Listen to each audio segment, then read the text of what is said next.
નમસ્કાર દર્શક મિત્રો, એક ભારત ન્યૂઝમાં આપનું સ્વાગત છે। હિંમતનગરના આરટીઓ કચેરી પાસેની ઘટના। પોલીસે રિક્ષા ચાલકને ઢોર માર માર્યો। પેસેન્જર ભરવા બાબતે પોલીસે રિક્ષા ચાલકને માર માર્યો। પોલીસે પૈસાની માગણી કરી પૈસા ન આપતા માર માર્યાનો આક્ષેપ।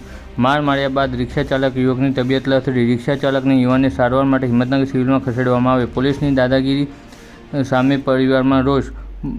મોહમ્મદ અદનાન શેખ ભોગ બનનાર રિક્ષા ચાલક। હું ફરજાન અદનાનની મમ્મી 10 વાગે હજી છોકરો આવ્યો છે ધંધા માટે હિંમતનગર કાયમી ફરે છે 5 વર્ષથી 5-10 વર્ષથી હિંમતનગર કોઈ મગજમારી નહીં। 3 પેસેન્જર હતા તો પોલીસવાળાઓને ચાવી લઈ લીધી ને ખેતરમાં જઈને અધમુઓ કરી નાખ્યો ને 108 ના બોલાવી સરકારી કે ફસી જશે એટલે ને એને પ્રાઇવેટ ગાડીમાં લઈ ગયા વડનગર કઈ બીજા ગામે ત્યાં સારવાર ના થઈ તો સરકારીમાં આવ્યો ને એ છોકરો મારો કેટલો સીધો છે આખા વિજાપુરમાં મારે એ ખબર છે।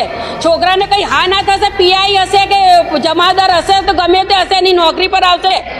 એ નહીં જાણતો હજી કાયદા કાનૂન। હવે કાયદા કાનૂન બહુ નીકળ્યા છે, સમજતો નહીં હજી એની જાતને। શું કરવા માર્યું એટલું બધું છોકરાને? તારે પૈસાની કૂતરો હતો તો પૈસા 200 ને 500 લઈ લેવા તા, વિજાપુર કોલ કરવું તું, તારે અદમુઓ કરવાની શું જરૂર?